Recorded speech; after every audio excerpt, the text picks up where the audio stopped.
Hello students, good day to all. आज हम corporate accounting का new topic valuation of goodwill, ख्याति का मूल्यांकन स्टार्ट कर रहे हैं।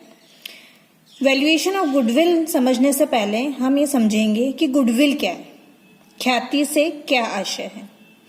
ख्याति बिजनेस की एक एसेट है, एक संपत्ति है, लेकिन एक ऐसी संपत्ति है जो ना दिखाई देती है ना जिसे छुआ जा सकता है। इट मीन्स ख्याति एक अमूर्तवान संपत्ति है।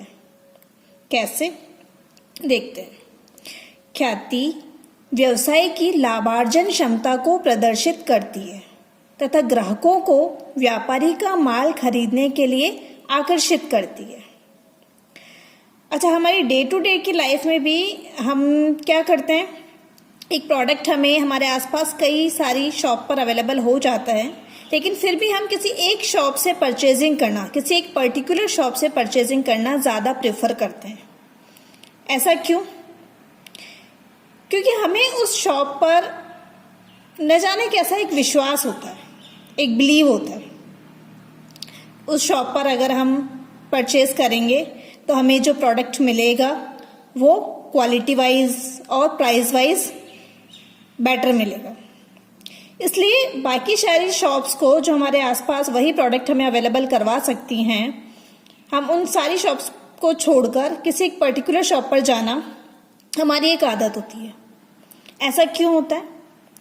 ये उस शॉप की गुडविल है जिसने हमारे में ये विश्वास पैदा किया कि हम उसी शॉप की तरफ अट्रैक्ट होते हैं, उसी दुकान की तरफ अट्रैक्ट होते हैं। इसे ही उस बिजनेस की गुडविल कहा जाता है। जब कोई बिजनेस, जब कोई व्यापारी, जब कोई दुकान ग्राहकों को अपना माल खरीदने के लिए आकर्षित करती है, तो ये जो अट्रैक्टिंग कैपेसिटी है जिसकी वजह से ग्राहक उस दुकान पर जाते हैं बाकी सारी शॉप्स को छोड़कर, इसे ही गुडविल यानी ख्याति उस बिजनेस की कहा जाता है।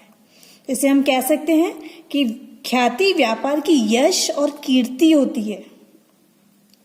अच्छा, हम ये भी जानते हैं कि स्टार्टिंग में जब कोई बिजनेस सेटअप किया जाता है, कोई नया बिजनेस चालू किया जाता है, तो उसके जो प्रॉफिट्स होते हैं वो कंपैरेटिवली कम होते हैं। धीरे धीरे जैसे जैसे वो बिजनेस को टाइम हो जाता है, वो जो व्यापारी है लोगों में अपना विश्वास पैदा करता है, लोग उसकी तरफ अट्रैक्ट होने लगते हैं, तो धीरे धीरे कुछ समय बाद उसके जो प्रॉफिट्स होते हैं, जो लाभ होते हैं, वो पहले की लाभों की तुलना में बढ़ जाते हैं। और ये एकदम से नहीं बढ़ते हैं, धीरे धीरे कुछ सालों बाद जो लास्ट ईयर प्रॉफिट थे उससे ज़्यादा होते हैं, फिर अगले साल उससे भी ज़्यादा होते हैं। तो ये लाभार्जन क्षमता को जो प्रदर्शित करती है, लाभार्जन क्षमता जिसकी वजह से बढ़ती है उस बिजनेस की, उस कंपनी की, उस व्यवसाय की, इसे ही ख्याति कहा जाता है। तो ये है तो संपत्ति, लेकिन एक अमूर्तवान संपत्ति है। अब समझ में आया कि ये इनटेंजिबल एसेट क्यों है। ख्याति की जो उपस्थिति है व्यवसाय की सुदृढ़ स्थिति की परिचायक है कि बिजनेस अच्छी कंडीशन में है, वेल एस्टैब्लिश्ड है। तो ख्याति की उपस्थिति व्यवसाय की सुदृढ़ स्थिति की परिचायक है, हम कह सकते हैं। ख्याति व्यवसाय की एक अत्यंत मूल्यवान संपत्ति है। यद्यपि ख्याति की विद्यमानता व्यवसाय के उत्तरोत्तर विकास का विश्वास प्रकट करती है, फिर भी इस संपत्ति का न तो कोई भौतिक आकार होता है और न ही कोई स्वरूप होता है। मैंने आपको बताया कि ये अमूर्तवान संपत्ति होती है, हम इसे देख नहीं सकते, हम इसे छू नहीं सकते, फिर भी हम इसे बिजनेस की संपत्ति मानते हैं, बिजनेस की संपत्ति कहा जाता है इसे। जैसे बाकी की एसेट्स होती हैं, फर्नीचर है, मशीनरी है, बिल्डिंग है, इन सबको हम देख सकते हैं, छू सकते हैं, लेकिन गुडविल एक ऐसी एसेट है व्यवसाय की जिसे ना देखा जा सकता है, ना छुआ जा सकता है, एक अमूर्तवान एसेट है। इसके बाद भी यह बिजनेस की बहुत ही मूल्यवान, अमूर्तवान तो है लेकिन बहुत ही मूल्यवान संपत्ति मानी जाती है। इसको संपत्ति क्यों कहा जाता है, इसको मैं एक और तरीके से आपको समझाती हूँ। आज एक बिजनेसमैन ने अपना बिजनेस स्टार्ट किया, काफ़ी टाइम तक उसने उसको एस्टैब्लिश किया, उसको रन किया, अच्छे से चलाया, लोगों का विश्वास अपने बिजनेस के लिए उसने जागरूक किया, पैदा किया। उसके प्रॉफिट्स बढ़ने लगे। काफ़ी टाइम बाद, कुछ सालों बाद उसके जो प्रॉफिट्स थे वो पहले के, जब उसने बिजनेस स्टार्ट किया था तब के प्रॉफिट्स की तुलना में बहुत ज़्यादा होने लगे। या फिर ये कह सकते हैं कि उसी सेम सेगमेंट की, उसी क्षेत्र की जो अन्य बिजनेस थे उसी टाइप के, उसके कंपैरिजन में भी उसके जो प्रॉफिट्स थे वो बहुत ज़्यादा थे। अब कोई अन्य व्यापारी उसके बिजनेस को, उसकी दुकान को खरीदना चाहता है, वो भी बेचना चाहता है, सामने वाला खरीदना चाहता है। अब जो विक्रेता को उसके लिए प्राइस लेना है, उस बिजनेस का जो मूल्य लेना चाहता है, तो वो क्या करेगा, जितनी उस टाइम पर उसके बिजनेस में संपत्तियां होंगी, मतलब उस टाइम उसके बिजनेस में फर्नीचर भी होगा, बिल्डिंग भी होगी, मशीनरी भी होगी, सारी संपत्तियां होंगी, उन सारी संपत्तियों का मूल्य लगाया जाएगा कि कौन सी संपत्ति कितने की है। लेकिन फिर भी जो विक्रेता है वो उन संपत्तियों के मूल्य से ज्यादा मूल्य ही लेना चाहेगा क्रेता से। क्यों लेना चाहेगा? क्योंकि उसके प्रॉफिट्स की वजह से। क्योंकि जो क्रेता है, अगर वो आज की तारीख में नया बिजनेस सेट करता है, उस वाले व्यापारी का बिजनेस नहीं खरीद के अपना खुद का नया बिजनेस सेट करता है उसी तरीके का, तो उसके जो प्रॉफिट्स होंगे वो उतने नहीं होंगे जितना फायदा उसको उस पुराने व्यापारी, जिसका बिजनेस ऑलरेडी सेट है, एस्टैब्लिश्ड है, जिसके प्रॉफिट्स बढ़ चुके हैं, उसके बिजनेस को खरीदने से उसको जो प्रॉफिट मिलेंगे वो नया बिजनेस सेट करने से नहीं मिलेंगे। तो ये प्रॉफिट अर्निंग कैपेसिटी जो है, जो इतने सालों में उसने अर्जित की है, लाभार्जन क्षमता, इसी के लिए वो विक्रेता उस क्रेता से शुद्ध संपत्तियों के मूल्य से कुछ राशि अधिक लेना चाहेगा, और वो क्रेता भी उसे वो अधिक राशि का भुगतान करेगा। यही राशि शुद्ध संपत्तियों से जो अधिक मूल्य भुगतान किया जाता है व्यापार खरीदने के लिए, इसे ही हम गुडविल कहते हैं। तो मेरे ख्याल से अब आपको गुडविल बहुत अच्छे से समझ में आ गया होगा कि गुडविल से क्या आशय है। तो गुडविल जो होती है वो दो प्रकार की होती है, एक तो क्रय की गई ख्याति और दूसरा स्व अर्जित या विक्रय की गई ख्याति। ये दोनों ही मैं आपको समझा चुकी अभी तक हमने जो डिस्कशन किया। देखो, अभी लास्ट में जिस व्यापारी ने एस्टैब्लिश्ड बिजनेस को खरीदा, उसने ख्याति के लिए भी कुछ पेमेंट किया, शुद्ध संपत्तियां जो उसको मिली, बिल्डिंग, फर्नीचर, मशीनरी, उससे ज्यादा भुगतान किया, और वो भुगतान ख्याति के लिए किया, ये अभी हमने समझा। तो उसके लिए ये ख्याति क्या हुई? क्रय की गई ख्याति, क्योंकि उसने इस ख्याति के लिए भी भुगतान किया, पैसा दिया, पेमेंट किया, तो उसके लिए तो ये ख्याति हो गई, क्रय की हुई ख्याति। और जिस व्यापारी ने, जिस विक्रेता ने इसे बेचा था, इसने उसे किसी और से नहीं खरीदा था, बल्कि अपने ही प्रयासों से अर्जित किया था। शुरू में एक बिजनेस सेटअप किया था, धीरे धीरे उसके प्रॉफिट्स बढ़े थे, उसकी लाभार्जन क्षमता बढ़ी थी, और इसी लाभार्जन क्षमता को उसने बाद में बेचा, और इसके लिए उसको राशि प्राप्त हुई, ख्याति की राशि। तो पहले वाला जो व्यापारी था उसके लिए तो ये क्या थी? स्व अर्जित ख्याति। और जो दूसरा वाला व्यापारी था, जिसने उस एस्टैब्लिश्ड बिजनेस को, पहले से स्थापित बिजनेस को, जिसकी कैपेसिटी बहुत अच्छी थी, प्रॉफिट अर्निंग कैपेसिटी, उसको खरीदा, उसके लिए ये ख्याति क्रय की गई ख्याति कहलाएगी। तो इसमें से हम देखते हैं, देखो, क्रय की गई ख्याति तब उत्पन्न होती है जब किसी संस्था द्वारा अन्य व्यावसायिक संस्था के चालू व्यवसाय को क्रय किया जाता है, और क्रय प्रतिफल के रूप में भुगतान की गई राशि क्रय की गई शुद्ध संपत्तियों के मूल्य से अधिक होती है। ये मैंने आपको बता दिया, जब शुद्ध संपत्तियों के मूल्य से अधिक भुगतान किया जाता है बिजनेस को खरीदने के लिए, तो वो अधिक भुगतान वाली जो राशि है वही ख्याति कहलाती है। अच्छा, हमारे जो लेखा मानक है, भारतीय लेखा मानक, उसका लेखा मानक 14 जो है वो ख्याति से संबंधित नियम बताता है कि ख्याति क्या है, ख्याति का लेखांकन किस प्रकार किया जाना चाहिए। तो लेखा मानक 14 में भी लिखा हुआ है, क्रय किए गए व्यवसाय की शुद्ध संपत्तियों के मूल्य से जितना अधिक मूल्य किसी चालू व्यवसाय को क्रय करने के लिए दिया जाता है, वह अधिक चुकाया गया मूल्य ही ख्याति का मूल्य होगा। स्व अर्जित ख्याति क्या है? व्यवसाय की विभिन्न सकारात्मक परिस्थितियों के कारण स्वतः उत्पन्न ख्याति को स्व अर्जित ख्याति कहते हैं। ये हम समझ चुके हैं। दोनों में डिफरेंस बताया मैंने आपको। क्रय की गई ख्याति क्या है, स्वअर्जित ख्याति क्या है। इसमें एक चीज आप ये पॉइंट देखिए, पॉइंट नंबर 2, यह क्रय की गई ख्याति चालू व्यवसाय की पृथक से पहचान रखने वाली संपत्तियों के मूल्य से ऊपर किए गए क्रय प्रतिफल भुगतान द्वारा प्रदर्शित की जाती है। मैंने अभी बताया आपको, शुद्ध संपत्तियों के मूल्य से जितना अधिक भुगतान किया जाता है वही ख्याति का मूल्य कहलाता है क्रय की गई ख्याति में।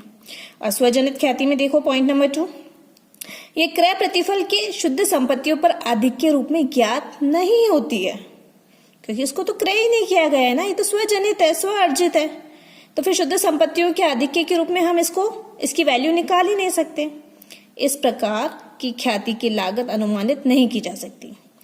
मतलब यह है कि क्रय की गई ख्याति की तो हम वैल्यू यानी कि एस्टिमेटेड वैल्यू, अनुमानित लागत निकाल सकते हैं, जबकि स्वजनित ख्याति की कोई अनुमानित लागत नहीं होती, नहीं निकाली जा सकती। ठीक है। और एक लास्ट पॉइंट देखो, 4th वाला पॉइंट, वित्तीय विवरणों में इसे संपत्ति के रूप में दर्शाया जाता है। क्रय की गई ख्याति को वित्तीय विवरणों में संपत्ति के रूप में दर्शाया जाता है, जबकि स्वजनित ख्याति को वित्तीय विवरणों में संपत्ति के रूप में नहीं दर्शाया जाता है। ऐसा क्यों? क्योंकि जब हमने क्रय की ख्याति को, तो हमने उसके लिए पेमेंट किया, भुगतान किया। भुगतान हमने एक अमूर्तवान संपत्ति के लिए किया, इसीलिए क्रय की गई ख्याति को संपत्ति के रूप में दिखाया जाता है। ठीक है। अब हम ये देखेंगे कि व्यापार में ख्याति के मूल्यांकन की आवश्यकता क्यों होती है। मूल्यांकन तो हमें सीखना है कि ख्याति का मूल्यांकन कैसे किया जाता है, लेकिन इस मूल्यांकन की आवश्यकता क्यों है, पहले हम ये देखते हैं। तो एकाकी व्यापार की दशा में मूल्यांकन, साझेदारी व्यापार की दशा में ख्याति का मूल्यांकन और एक कंपनी की दशा में ख्याति का मूल्यांकन। हम जानते हैं कि बिजनेस के बहुत सारे फॉर्म होते हैं, सोल प्रोप्राइटरशिप, पार्टनरशिप और कंपनी फॉर्मेट में भी बिजनेस किया जाता है। अच्छा, अभी मैंने आपको बताया कि एक बंदे ने अपना बिजनेस सेटअप किया। स्टार्टिंग में उसके प्रॉफिट, जब उसने बिजनेस स्टार्ट किया तब कम थे, धीरे धीरे उसने मेहनत की, लोगों का विश्वास जीता, अपने व्यापार के लाभ उसने बढ़ाए। और कुछ समय बाद जब वो उस बिजनेस को बेचता है तो वो उसके लिए शुद्ध संपत्तियों से ज्यादा मूल्य चार्ज करना चाहता है। क्यों करना चाहता है? ख्याति के लिए, उसी विश्वास के लिए जो ग्राहकों का उसके बिजनेस पर उसने खुद पैदा किया है इतने सालों की मेहनत में। तो बस यही कंडीशंस हैं जिसके लिए ख्याति के मूल्यांकन की आवश्यकता पड़ती है। तो एकाकी व्यापार की दशा में क्या क्या परिस्थितियां हो सकती हैं? जब वो व्यवसाय को बेचना चाहे, अगर वो किसी अन्य व्यक्ति को, एकाकी व्यापारी किसी अन्य व्यक्ति को साझेदार के रूप में शामिल करना चाहे, या फिर एकाकी व्यापार को कंपनी में परिवर्तित करना चाहे, एकाकी व्यापार का सरकार द्वारा अनिवार्य अधिग्रहण करने पर क्षतिपूर्ति की राशि का निर्धारण किया जाए, एकाकी व्यवसायी की मृत्यु हो जाए तथा मृत व्यवसायी के एकाकी व्यवसाय पर संपदा कर निर्धारित किया जाए।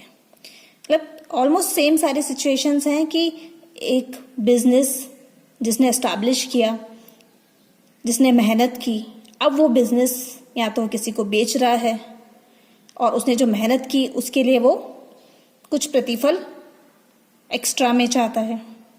सरकार ने उसके बिजनेस को कंपल्सरीली अधिग्रहण कर लिया, ले लिया, उसका बिजनेस, उसका व्यापार ले लिया, तो उसके लिए भी सरकार उसके इतने वर्षों की मेहनत के लिए उसको कुछ पेमेंट करती है, क्षतिपूर्ति देती है। और क्षतिपूर्ति ख्याति के लिए ही दी जाती है, क्योंकि संपत्तियों की तो वैल्यूएशन की जा सकती है।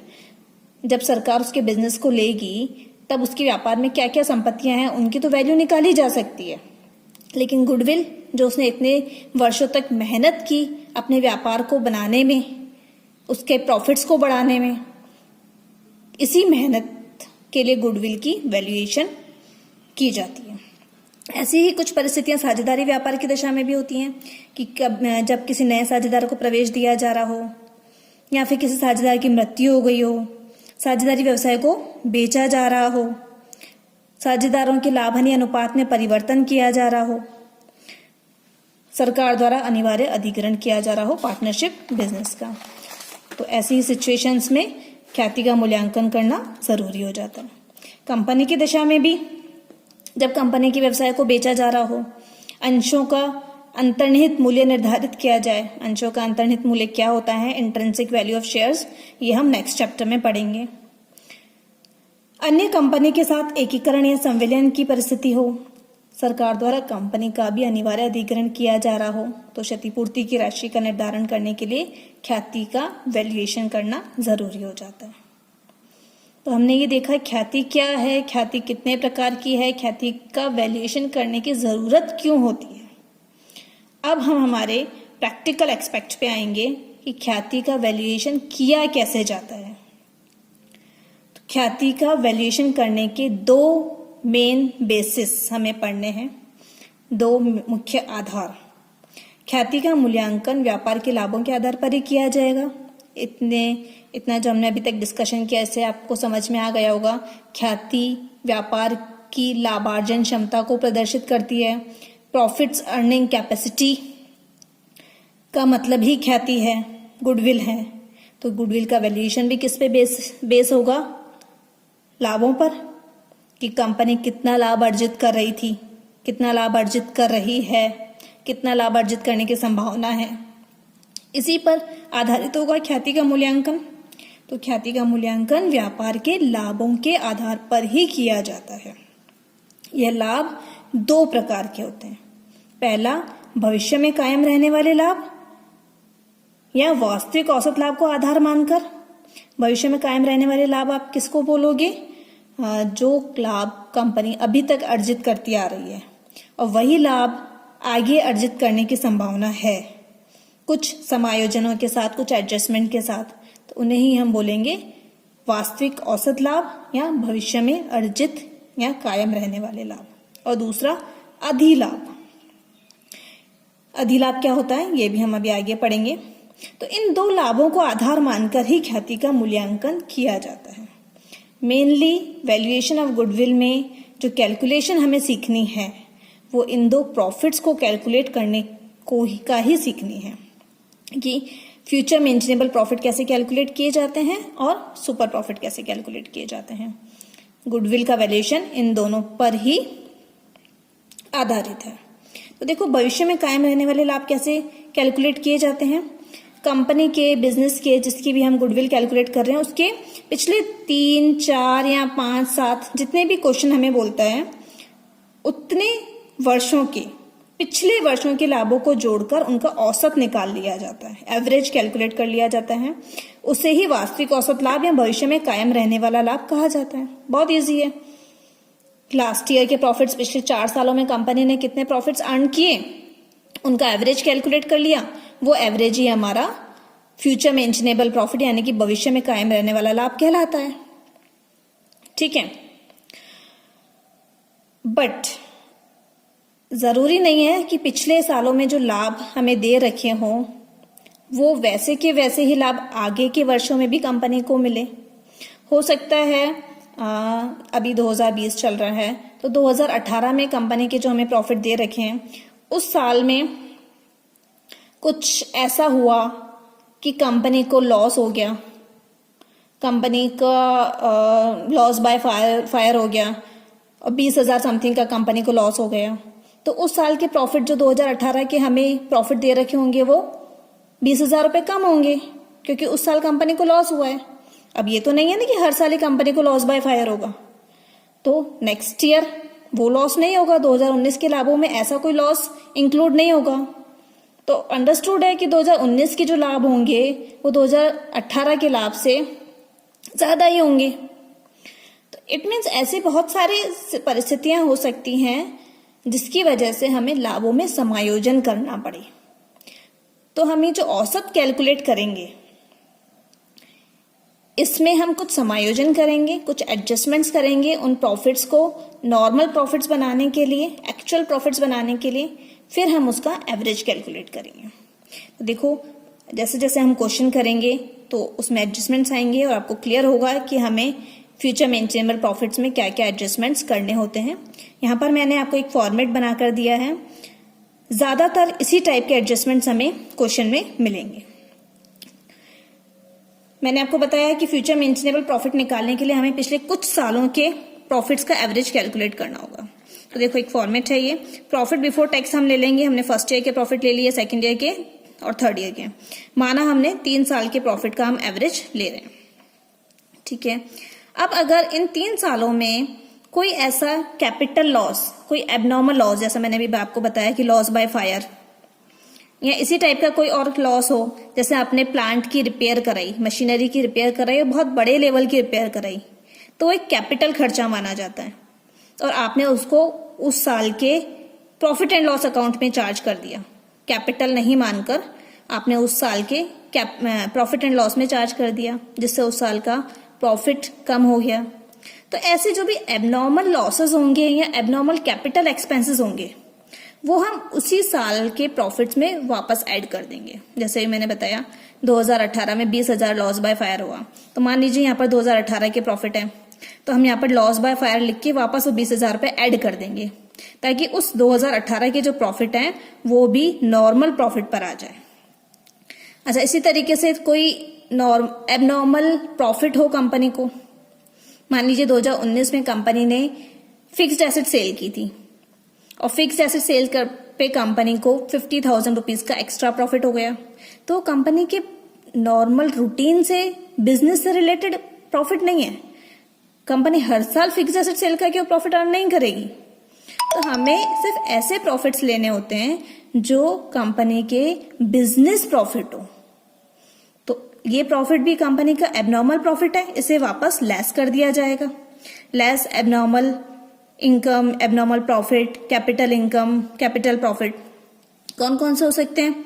Speculation income, other casual income, कोई चंदा किसी वर्ष में कंपनी को मिल गया। तो ऐसे जो कैजुअल स्पेक्यूलेशन इनकम है वो हर साल नहीं होगी और कंपनी के बिजनेस से रिलेटेड नहीं है, मेन जो उसका व्यापार है उससे रिलेटेड नहीं है, उसे भी हम लेस कर देंगे। Less current year provision for bad debts, provision for discount to debtors and creditors. अगर हमें जो प्रॉफिट दे रखे हैं उसमें करंट ईयर के बैड डेट्स लेस नहीं किए हुए हैं, करंट ईयर के provision for bad debts less नहीं किए हुए हैं, तो हम उसे सिर्फ करंट ईयर में से लेस कर देंगे। देखो बाकी दोनों में से लेस नहीं किया है, ये हमारा थर्ड ईयर, यहाँ पे हमें इसको करंट ईयर मानकर चल रहे हैं, तो हम करंट ईयर में से provision for bad debts, provision for debtors, discount on debtors, discount to creditors वो माइनस करेंगे। अच्छा, करंट ईयर में करंट एसेट्स में कोई डिक्रीज हुआ है, करंट एसेट्स कम हो गए, जैसे स्टॉक की वैल्यू कम हो गई, स्टॉक की वैल्यू कम हो गई, तो उसे भी हम क्या करेंगे? लेस कर देंगे। करंट एसेट्स में अगर कोई डिक्रीज है तो हम उसे लेस कर देंगे, और करंट एसेट्स में कोई इंक्रीज है, सेम स्टॉक की वैल्यू बढ़ गई, तो हम उसको ऐड कर देंगे। और लायबिलिटीज के साथ जस्ट अपोजिट हो जाएगा। लायबिलिटीज अगर इंक्रीज हो गई, बढ़ गई आपकी लायबिलिटीज, तब आपको क्या करना पड़ेगा? ज्यादा पेमेंट करना पड़ेगा, आपका प्रॉफिट कम होगा। तो लायबिलिटीज अगर इंक्रीज होती है तो लेस हो जाएगा, और लायबिलिटीज अगर डिक्रीज होती है तो आपका प्रॉफिट बढ़ेगा, तो वो ऐड हो जाएगा। क्लियर है? अच्छा, ये एडजस्टमेंट्स हम कब करेंगे? एवरेज कैलकुलेट करने से पहले। क्यों? क्योंकि ये किसी एक साल के एडजस्टमेंट हो सकते हैं। जैसे कैपिटल लॉस किसी एक ही साल में हुआ हो, दूसरे साल से उसका कोई संबंध नहीं हो। कैपिटल इनकम 2019 में हुई, 2018 से उसका कोई लिंक नहीं है, 2020 से उसका कोई लिंक नहीं है। इसलिए ये वाले जो एडजस्टमेंट्स हैं जो पर्टिकुलर किसी एक ही वर्ष से संबंधित हैं, इनका समायोजन जब हम करेंगे वो औसत निकालने से पहले करेंगे।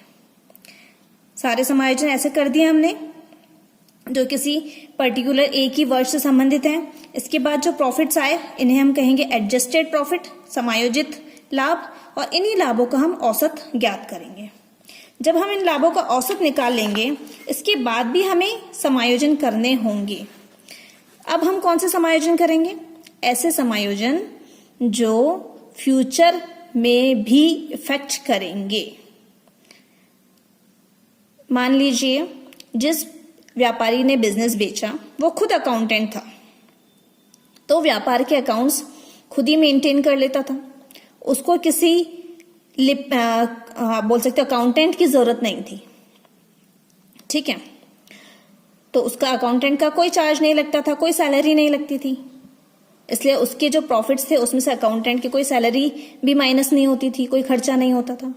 अब जो नया व्यापारी उस बिजनेस को परचेज कर रहा है उसको अकाउंट्स की कोई जानकारी नहीं है, उसको व्यापार के अकाउंट्स मेंटेन करने के लिए किसी अकाउंटेंट को रखना पड़ेगा और उसको सैलरी भी देनी पड़ेगी। तो बढ़ गया व्यापार का खर्चा, भविष्य के लिए एक अलग खर्चा बन गया जो हर बार होगा अब। तो ऐसे खर्चे जो फ्यूचर में अब लगातार होंगे, रिकरिंग होंगे, तो ऐसे खर्चों के लिए और ऐसी इनकम के लिए अब हम समायोजन करेंगे जो भविष्य में होंगे। पिछले पर्टिकुलर वर्ष के लाभों से उसका कोई संबंध नहीं था, लेकिन अब भविष्य में होंगे। देखो, एक्सपेंसेस दैट विल नॉट इंकर in future, expenses that will इंकर इन फ्यूचर, जो अभी मैंने आपको एग्जांपल दिया वो किसका एग्जांपल है? एक्सपेंसेस दैट विल इंकर इन फ्यूचर, क्योंकि अब तो अकाउंटेंट को हर महीने सैलरी देनी पड़ेगी, तो खर्चा होगा, तो आप उसको क्या करोगे? लेस करोगे। लेस कर दिया एक्सपेंसेस दैट विल इंकर इन फ्यूचर। अच्छा, इसी तरीके से और क्या ऐड हो जाएगा? कोई ऐसा खर्चा जो अभी तक तो होता था लेकिन अब भविष्य में नहीं होगा। आज तक वो खर्चा होता था लेकिन भविष्य में वो खर्चा डिसकंटिन्यू कर दिया गया, अब भविष्य में वो खर्चा नहीं होगा। अगर इसकी स्पष्ट जानकारी व्यापार के पास है तो उससे हमारे प्रॉफिट बढ़ेंगे फ्यूचर में, तो हम एक्सपेंसेस दैट विल नॉट इंकर इन फ्यूचर उनको ऐड कर देंगे। ऐसे ही डेप्रिसिएशन, तो डेप्रिसिएशन जब आप बिजनेस सेल करा तो उस टाइम पर रिवैल्यूएशन किया जाता है, पुनर्मूल्यांकन किया जाता है कि कौन सी संपत्ति किस रेट पर अभी मार्केट में बेची जा सकती है। तो जब उसने बिल्डिंग खरीदी थी तब बिल्डिंग 10 लाख रुपए की थी।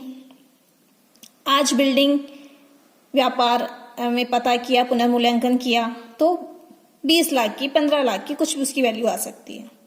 तो पुराना व्यापारी जो उस पर डेप्रिसिएशन लगा रहा था वो तो 10 लाख के अकॉर्डिंग लगा रहा था। नए व्यापारी को वो बिल्डिंग 20 लाख में पड़ रही है तो वो डेप्रिसिएशन भी अब 20 लाख में लगाएगा, तो डेप्रिसिएशन बढ़ेगा। पुराना वाला व्यापारी तो 10 लाख पर ही डेप्रिसिएशन चार्ज करता था, उसी हिसाब से उसने अपने पिछले वर्षों के लाभ ज्ञात किए हुए थे। नए व्यापारी को 20 लाख पर डेप्रिसिएशन लगाना पड़ेगा तो उसका लाभ कम हो जाएगा, तो एडिशनल डेप्रिसिएशन लगेगा, तो उसका प्रॉफिट कम हो जाएगा, तो less additional depreciation on revalued price. ऐसे अगर संपत्ति की वैल्यू कम हो जाती है और नए व्यापारी को डेप्रिसिएशन कम लगाना पड़ेगा जबकि पहले ज्यादा लगता था, तो उसके लिए ये बचत होगी तो प्रॉफिट बढ़ेंगे तो ऐड किया जाएगा। Saving in depreciation on revalued price, ये देख लिया हमने, डेप्रिसिएशन देख लिया, एक्सपेंसेस देख लिया। Income and profit that will arise in future, ये समझा दिया मैंने आपको। ऐसी कोई इनकम या प्रॉफिट जो फ्यूचर में होगी, अभी तक नहीं होती थी, उससे हमारे प्रॉफिट बढ़ेंगे बिजनेस के, तो वो ऐड हो जाएगा। और लास्ट क्या होगा? Income and profit that will not arise in future, non recurring income, कोई ऐसी इनकम थी जो पहले तो हमेशा होती थी बट अब फ्यूचर में नहीं होगी, तो वो भी लेस हो जाएगा। Income of non trade investments, जब हम प्रॉफिट एंड लॉस अकाउंट बनाते हैं तो नॉन ट्रेड इन्वेस्टमेंट पे भी हमें जो इनकम होती है वो उसमें इंक्लूड रहती है। नॉन ट्रेड इन्वेस्टमेंट, ऐसे इन्वेस्टमेंट जो बिजनेस में नहीं, बिजनेस के बाहर, जैसे गवर्नमेंट सिक्योरिटीज में इन्वेस्टेड है कंपनी का पैसा, बिजनेस का पैसा, तो नॉन ट्रेड इन्वेस्टमेंट। तो ऐसे इन्वेस्टमेंट पर भी कंपनी को कोई इनकम हो रही है तो वो लेस कर दी जाएगी। Fair remuneration of the owner, पारिश्रमिक, ऑनर का पारिश्रमिक, fair remuneration of the owner. जो बंदा नया व्यापार खरीद रहा है वो पहले कहीं जॉब करता था जहां से उसे 20,000 रुपये तनख्वाह मिलती थी। अब वो अपनी जॉब छोड़ के ये व्यापार खरीद रहा है तो वो 20,000 रुपये का तो उसको सीधा सीधा लॉस है। अब वो 20,000 रुपये उसको नहीं मिलेंगे, तो एक तरीके से ये उसका खर्चा ही है, इसकी वजह से उसके प्रॉफिट्स कम ही हो रहे हैं, तो इसलिए इसे भी लेस किया जाता है। Fair remuneration of the owner. ये सारे एडजस्टमेंट ऐसे एडजस्टमेंट्स हैं जिनका किसी पर्टिकुलर वर्ष से, किसी एक वर्ष से संबंध नहीं है, ये भविष्य से संबंधित है। इसलिए हम इनका एडजस्टमेंट एवरेज निकालने के बाद, एवरेज प्रॉफिट निकालने के बाद उसमें ये सारे एडजस्टमेंट हम करते हैं, और इसके बाद जो हमारा प्रॉफिट आता है उसे कहा जाता है एवरेज प्रॉफिट बिफोर टैक्स, क्योंकि अभी तक हमने टैक्स का एडजस्टमेंट नहीं किया। इसके बाद हम इसमें से टैक्स लेस करेंगे, इनकम टैक्स। इनकम टैक्स भी हम फ्यूचर की रेट से करेंगे क्योंकि हम फ्यूचर मेंशनेबल प्रॉफिट निकाल रहे हैं। भविष्य में नए क्रेता को कितने लाभ मिलेंगे इसकी गणना हम कर रहे हैं, तो इसमें हम इनकम टैक्स भी नई वाली रेट से लेंगे। हाँ, अगर क्वेश्चन में नई वाली रेट हमें नहीं दी हुई है तो हम जो प्रेजेंट या करंट रेट होगी उससे इनकम टैक्स माइनस करेंगे। इसके बाद जो हमारा प्रॉफिट आएगा वो actual average profit after tax, इसे ही कहा जाएगा फ्यूचर मेंटेनेबल प्रॉफिट। क्लियर है? चलिए, अभी हमने फ्यूचर मेंटेनेबल प्रॉफिट कैलकुलेट करना सीखा, अभी सुपर प्रॉफिट और कैलकुलेट करना सीखना है, वो भी करेंगे। अच्छा, फ्यूचर मेंटेनेबल प्रॉफिट में एक दो एडजस्टमेंट्स और हैं। क्या हैं? यहाँ जो हमें 3 या 4 ईयर के प्रॉफिट्स क्वेश्चन में बताए होते हैं, मैंने आपको बताया 2018 के, 2019 के, 2020 के प्रॉफिट्स, लास्ट 2-3 साल के, 5 साल के, 7 साल के, कोई भी प्रॉफिट्स हमें बताए हुए हो सकते हैं जिनके आधार पर हमें गुडविल का वैल्यूएशन करना होगा, फ्यूचर मेंटेनेबल प्रॉफिट कैलकुलेट करने होंगे। अगर ये प्रॉफिट्स, लास्ट ईयर के प्रॉफिट्स लगातार बढ़ते हुए क्रम में हैं, यानी 2018 में 10,000 थे, 2019 में 15,000 हो गए, 2020 में 20,000 हो गए, मतलब उनमें इंक्रीज हो रहा है, या तो बढ़ रहे हैं लगातार या फिर लगातार घट रहे हैं, तो फिर हम यहाँ जो एवरेज कैलकुलेट कर रहे थे, एवरेज की जगह हम वेटेड एवरेज कैलकुलेट करेंगे। कैसे? यदि प्रश्न में लाभ लगातार बढ़ते हैं तो उसमें वेटेड एवरेज प्रॉफिट की गणना की जाएगी। प्रॉफिट को वेट से गुणा कर दिया जाएगा और उनका योग कर दिया जाएगा। जो राशि आएगी उसमें टोटल वेट का भाग देकर वेटेड एवरेज प्रॉफिट की गणना कर ली जाएगी। वैसे वेटेड एवरेज कैलकुलेट करना आप पहले सीख चुके हो, स्टैटिस्टिक्स में वेटेड एवरेज कैलकुलेशन अच्छे से सीखा हुआ है हमने, तो आगे जब क्वेश्चन आएगा तब मैं और बताऊंगी वेटेड एवरेज कैसे कैलकुलेट करना है। Bad debts and current year provision for bad dates की राशि को करंट ईयर प्रॉफिट में से घटा दिया जाता है एवं देनदारों में से भी घटाया जाता है।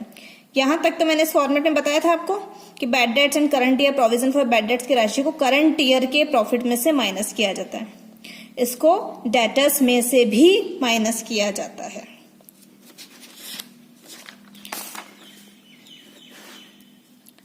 यदि प्रश्न में किसी संपत्ति पर डेप्रिसिएशन की दर दे रखी है तो उसी दर से डेप्रिसिएशन लगाया जाएगा, और अगर डेप्रिसिएशन की रेट नहीं दी हुई है तो कुछ प्री फिक्स्ड रेट्स हैं, जैसे बिल्डिंग पर 5%, फर्नीचर पर 10%, प्लांट एंड मशीनरी पर 15% और मोटर व्हीकल पर 20%। ये हमारी डेप्रिसिएशन की रेट्स हैं। अगर हमारे पास क्वेश्चन में अवेलेबल नहीं है डेप्रिसिएशन की रेट तो हम इन रेट्स का यूज करेंगे। यदि अतिरिक्त सूचनाओं में स्थायी संपत्ति के मूल्यों में वृद्धि या कमी करके दे रखा है तो इन वृद्धि या कमी की राशि पर अतिरिक्त या बचत मूल्यवासी गणना की जाएगी। कि मैंने आपको बता दिया कि जब बिजनेस परचेज किया जाता है, सेल किया जाता है, तो एसेट्स का रिवैल्यूएशन किया जाता है और रिवैल्यूड प्राइस पर डेप्रिसिएशन की कैलकुलेशन की जाती है। चलिए, फ्यूचर मेंटेनेबल प्रॉफिट हो गया। अधिलाभ, अधिलाभ की गणना हम नेक्स्ट क्लास में सीखेंगे।